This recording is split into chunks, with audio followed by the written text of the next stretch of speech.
புகையிலை மற்றும் போதைப் பொருட்கள் பயன்பாட்டால் உள்ள தீமைகள் குறித்த விழிப்புணர்வை இளம் மாணவ மாணவிகளுக்கு ஏற்படுத்துவது தற்போது அவசியமாக இருப்பதாக கோவை மாநகர காவல்துறை ஆணையர் பாலகிருஷ்ணன் தெரிவித்துள்ளார்.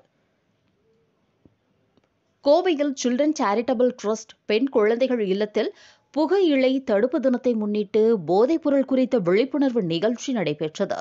இதில் இல்லத்தில் வசிக்கும் குழந்தைகள் புகையிலை மற்றும் போதைப் பொருட்கள் பயன்பாட்டால் ஏற்படும் தீமைகள் குறித்தும் அதிலிருந்து வெளிவருவது குறித்து தத்ரூப நாடகம் மற்றும் நடனங்கள் மூலமாக விழிப்புணர்வையும் ஏற்படுத்தினர். இதனைத் தொடர்ந்து நிகழ்ச்சியில் தலைமை விருந்தினராக கலந்து கொண்ட கோவை மாநகர காவல்துறை ஆணையர் பாலகிருஷ்ணன் பேசினார்.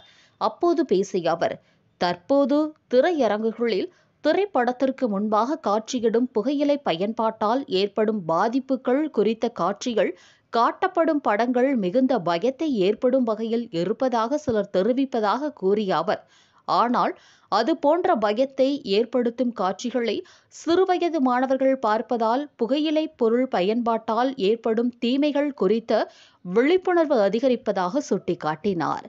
தொடர்ந்து பேசிய அவர், போதைப்பொருள் மற்றும் புகையிலை பயன்பாட்டால் ஏற்பட்ட புற்று நோயாளிகள் படும் துன்பங்களை நேரடியாக மருத்துவமனைக்கு அழைத்து சென்று மாணவர்கள் பார்ப்பது கூட ஒரு வகையில் விழிப்புணர்வை ஏற்படுத்தும் என்றும் அவர் நம்பிக்கை தெரிவித்தார். போதைப் பொருட்களை ஒழித்தாலே குற்றங்கள் குறைய வாய்ப்புள்ளதாக கூறிய அவர், போதைப் பொருட்கள் பழக்கம், அதனைத் தொடர்ந்து குற்ற செயல்களில் ஈடுபடுவது என ஒன்றோடு ஒன்று தொடர்புள்ளதையும் சுட்டிக்காட்டிய அவர், போதைப் பொருட்களை ஒழித்தாலே குற்றம் குறைவதோடு உடல் நலனும் நன்றாக இருக்கும் என்று கூறினார். புகையிலை ஒழிப்பு தின விழிப்புணர்வு நிகழ்ச்சிகளை பள்ளிகளில் அதிகம் நடத்த இருப்பதாகவும் அவர் கூறினார். நிகழ்ச்சியில் ஆஷ்ரம் மெட்ரிக் பள்ளி நிர்வாகி கௌரி உதயந்திரன், மருத்துவர்கள் ஹேமா, விஷ்ணு மற்றும் கோவைப்புதூர் குடியிருப்பு நலசங்க நிர்வாகிகள் ஜீவானந்தம், குணசீலன் மற்றும் குழந்தைகள் நலக்குழு உறுப்பினர்கள் உட்பட பலரும் கலந்து கொண்டனர்.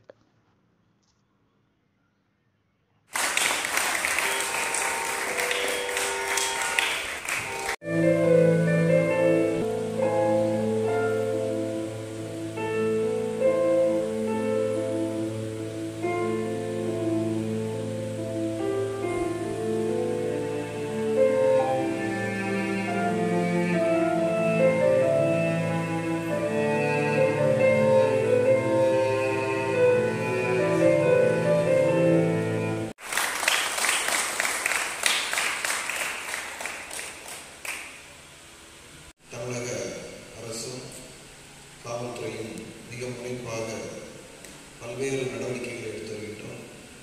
இப்போ நீங்கள்லாம் மிக அருமையாக இந்த ப்ளே, அதே போல் மைண்ட், இதெல்லாம் டொபாக்கோக்கு எகெயின்ஸ்டாக எப்படி ஒரு விழிப்புணர்வு ஏற்படுத்தணும் அப்படிங்கிறதுக்கு மிக அழகாக செஞ்சு காமிச்சிங்க. தேங்க்யூ. ஸோ இந்த சின்ன வயசுலேயே வந்து டொபாக்கோவால், ட்ரக்குகளால் அந்த பிரச்சனைகள் என்னென்ன அப்படிங்கிறது நம்ம தெரிஞ்சிட்டோம் அப்படின்னா கண்டிப்பாக நம்ம வளர வளர அதில் ஒரு சில நேரம் சினிமாக்களில் கூட, சினிமாக்கள் ஆரம்பிக்கிறதுக்கு முன்னாடி போடக்கூடிய அந்த அட்வர்டைஸ்மெண்ட்ஸ், புகையிலைனால எப்படி புற்றுநோய் வருகிறது அப்படிங்கிறத மிக கொடூரமாக, அதாவது எவ்வளோ ஒரு கொடூரமான ஒரு வாழ்க்கை நம்ம புகையிலை மற்றும் போதைப் பொருட்களுக்கு அடிமையாகிறதுனால ஏற்படுது அப்படிங்கிறத தத்துவமாக இயற்கையாக காமிக்கும் போது குழந்தைங்களுக்கு அந்த இமேஜ் மனசில் ஆழமாக பதியும் போது எந்த ஒரு சூழலையும் அந்த மாதிரியான பழக்கவழக்கங்களுக்கு ஆளாகாமல் இருக்கிறதுக்கு வாய்ப்பு இருக்குது. ஒரு சில நேரம் குழந்தைகளுக்கு விழிப்புணர்வு ஏற்படுத்தும் போது பயத்தை உருவாக்கி விழிப்புணர்வு ஏற்படுத்துவது சரியா தவறா என்ற ஒரு கேள்வி எழுந்தாலும் இதுபோன்ற விளைவுகள் மிக கொடூரமாக இருக்கும் என்று பயத்தை உருவாக்கி ஏற்படுத்தக்கூடிய விழிப்புணர்வு, அதனுடைய தாக்கம் வந்து மிக நன்றாகவே இருக்கிறது அப்படிங்கிறது நிறைய ஸ்டடீஸில் சொல்கிறாங்க. பயன்படுத்துறதுக்கு யாராவது கூட இருக்கிறவங்க இல்லை ஏதோ ஒரு சூழலில் நம்ம அது மாதிரி நினைச்சோம்னா கூட அந்த இமேஜ் மனசில் வந்தது அப்படின்னா அந்த பக்கம் வந்து விலகி வர்றதுக்கு வாய்ப்பு இருக்குது.